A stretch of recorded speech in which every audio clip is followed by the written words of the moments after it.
We've shared with you today the latest information about a variety of our games, but to wrap things up, we'd like to end this presentation by sharing one more video. Thank you for tuning in. Wait.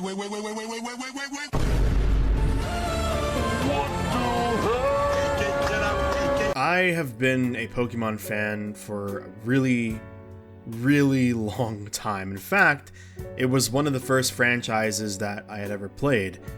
I was always really into RPGs and fighting games and platformers, and while my first game ever was a Mario game, Pokemon was my first RPG. I started with Sapphire back in around 2003, and since then I was a massive fan of the series. Focus on the was.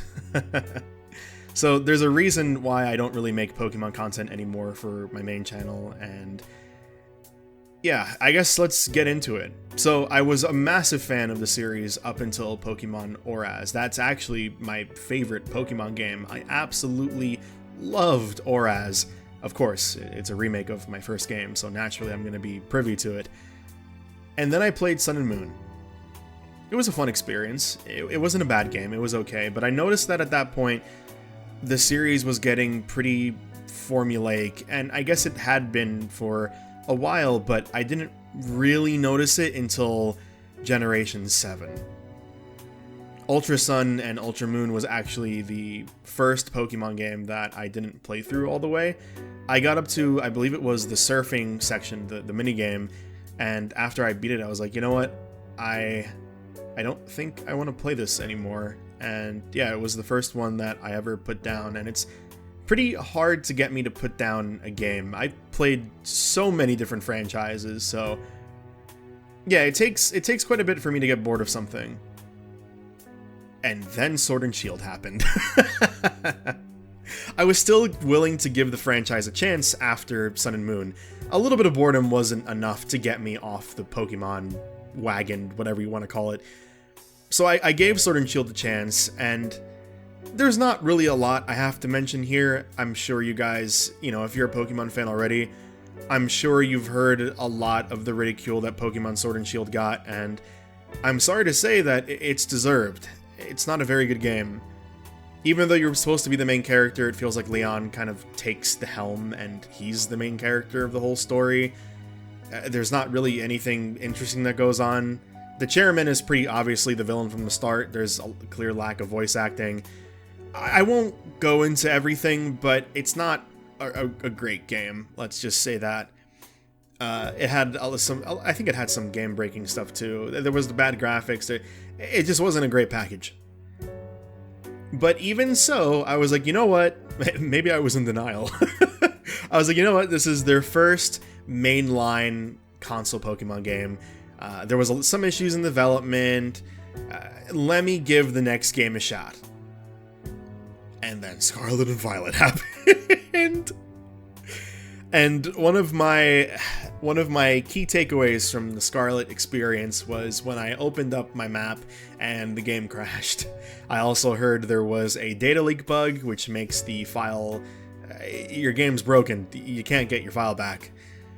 It had a lot of issues. It's the only console game that I've ever experienced screen tearing on, like on the actual console, so that's quite a feat.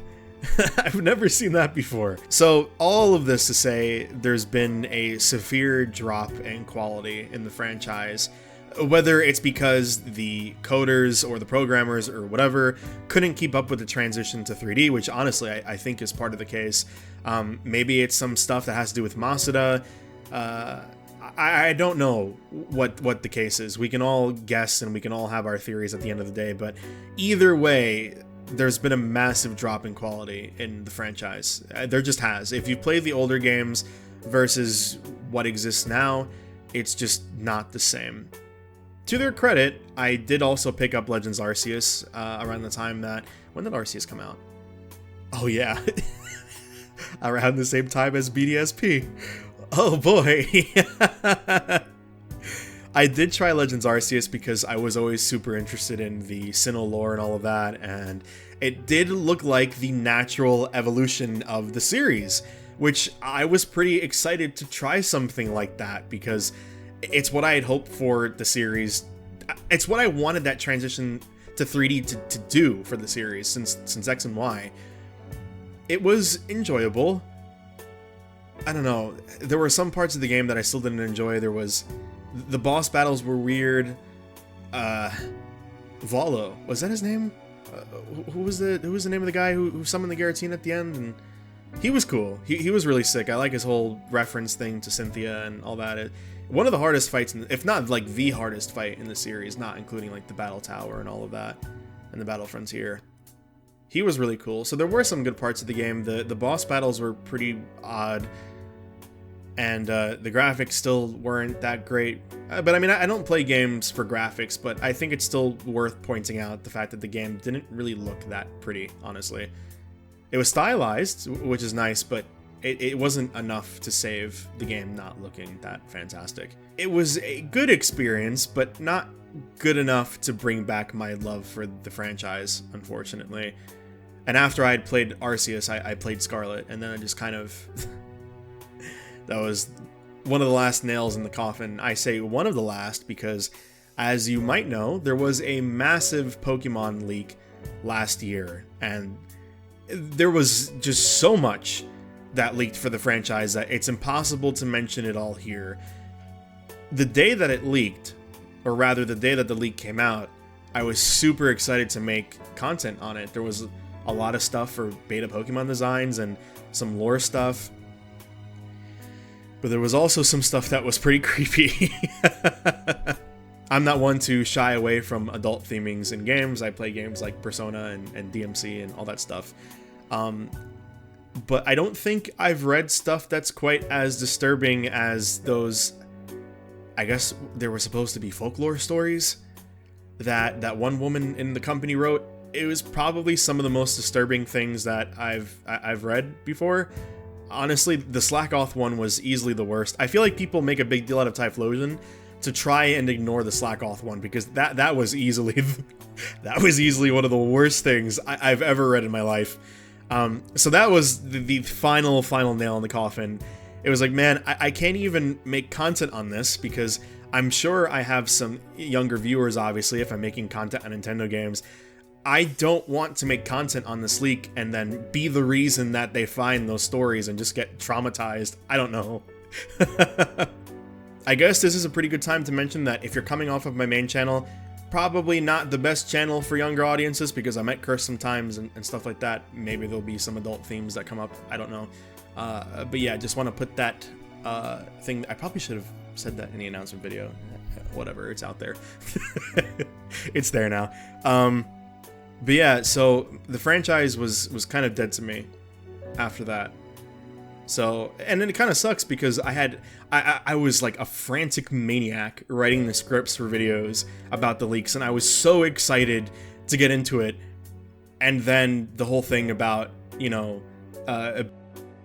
and just like all of that other terrible stuff. I probably have to bleep that out for YouTube, don't I? Oh boy. But yeah, there was just a lot of gross stuff. Which again, I'm fine with adult themes, you know, for games that are supposed to be for older audiences. It's a bit weird that it was tied to Pokemon. Then again, you know, it was leaked, so it's not as though it ever got into the games. It did leak into the games a bit because of that whole like library and Canalab, and there was some crossover between that stuff and the main series, but never as bad as the Typhlosion Slackoth stuff. Like it was never that bad, at least to my knowledge. So yeah, if you ever wondered why I don't really make much Pokemon content, it's because of that. Again, not just the leak, but the fact that the franchise hasn't been good really for the past decade, and it's unfortunate because I grew up with it, man. I didn't just have like the movies on DVD and everything. I go so far back that I have the VHS tapes for like the old anime. When I was younger, I had like a bunch of the plushies, a trunk full of Pokemon figures. I was obsessed. It was unhealthy.